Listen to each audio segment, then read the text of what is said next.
Magandang hapon sa ating lahat. Narito update sa magiging lagay na ating panahon. Nakakaapekto pa rin ang shear line sa may extreme northern Luzon area na kung saan ngayong gabi, ito pa rin po'y magdadala ng mga kalat-kalat na mga pag-ulan, mga pagkidlat at pagkulog sa area po ng Batanes.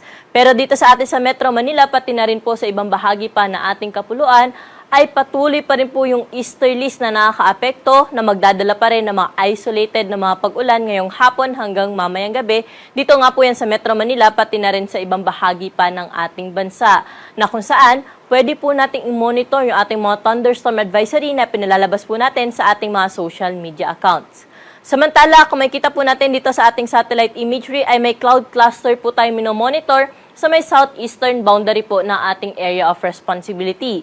Itong cloud cluster po na to ay hindi pa naman po natin inaasahan na magiging isang bagyo at wala rin po itong direct na epekto sa anumang bahagi ng ating bansa. Ngunit patuloy lamang po tayong nagmo-monitor dito dahil nga nasa karagatan po ito at kung sakaling lumapit at posibleng makaapekto po sa Mindanao. Pero sa kasalukuyan, inuulit po natin, wala ho itong epekto sa anumang bahagi po ng ating bansa. At para po sa magiging lagay na ating panahon bukas sa buong bahagi ng Luzon, ay patuloy ho tayo makakaranas ng mainit at maalinsangan na panahon sa umaga hanggang tanghali. Pero pagsapit ng hapon at gabi, mataas naman po yung tsansa ng mga pulupulong mga pag-ulan, mga pagkidlat at pagkulog, dala pa rin po ito ng easterlies na kung saan ay meron nga ho tayong nilalabas sa mga thunderstorm advisory. Kaya kung lalabas ho tayo ng ating mga tahanan, ugaliin po nating mag-check ng ating mga thunderstorm advisory sa ating social media accounts para handa po tayo na kung sakaling makaranas po tayo ng mga pag-ulan papunta po sa ating mga pupuntahan.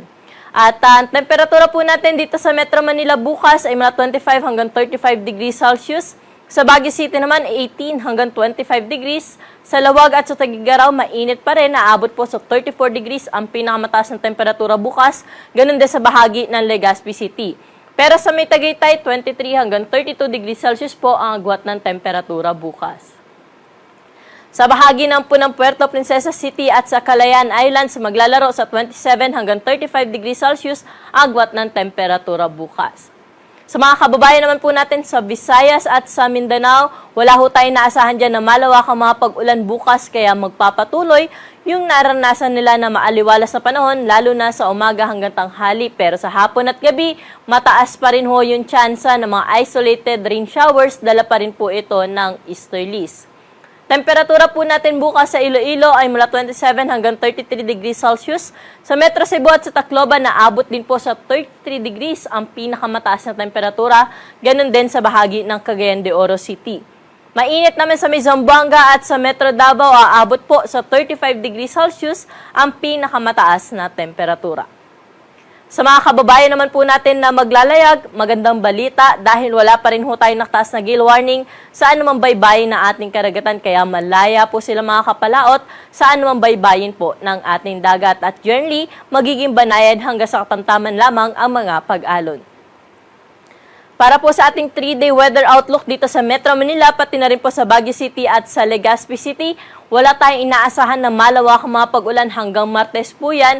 Pero mag-ingat pa rin dahil sa hapon at sa gabi, mataas pa rin po yung tsansa ng mga pulupulong panandaliang buhos ng mga pag-ulan. Kaya sa mga kababayan natin, nalalabas po ng kanilang mga tahanan ay huwag pa rin po kalimutan magdala ng payong lalo na po sa weekend dahil mataas po ang tsansa ng mga pag-ulan. Dito nga sa Kamaynilaan, ang temperatura po hanggang Martes ay maglalaro mula 25 hanggang 34 degrees Celsius. Sa Baguio City naman, 17 hanggang 26 degrees at sa bahagi ng Legazpi City ay 26 hanggang 34 degrees Celsius. Sa mga kababayan naman po natin sa Kabisayaan, partikular na sa Metro Cebu, Iloilo at sa Tacloban, wala rin ho tayong naasahan na weather system na magdudulot ng malawakang mga pag-ulan. Kaya generally, magiging maaliwalas po ang kanilang panahon na inaasahan hanggang Martes. Sa Metro Cebu, 27 hanggang 33 degrees Celsius sinasa na magiging agwat ng temperatura. Sa bahagi ng po na Iloilo City ay 27 hanggang 32 degrees Celsius at ganoon din po sa bahagi ng Tacloban City. Sa Metro Davao, Cagayan de Oro at sa Zamboanga City, magpapatuloy rin po yung mainit at maalinsangan na panahon na kanilang naranasan na kung saan sa hapon at sa gabi ay mataas yung tsansa ng mga pulupulong mga pag-ulan, mga pagkidlat at pagkulog, dala po ito ng easterlies. Sa Metro Davao, mula 26 hanggang 35 degrees Celsius agad ng temperatura. Sa bahagi naman ng Cagayan de Oro, 26 hanggang 33 degrees Celsius. At sa may Zamboanga, 25 hanggang 35 degrees Celsius. At ang araw po natin dito sa Kamanila ay lulubog sa 6:17 ng gabi at muli po itong sisikat bukas ng 5:28 ng umaga. Para sa karagdagang impormasyon, mangyaring i-like at i-follow po kami sa aming Facebook at Twitter account sa DOST_Pag-asa at bisitahin ang aming website sa bagong.pagasa.dost.gov.ph. At yan po yung latest dito sa Weather Forecasting Center. Ako po si Ana Cloren Horda. Magandang hapon po.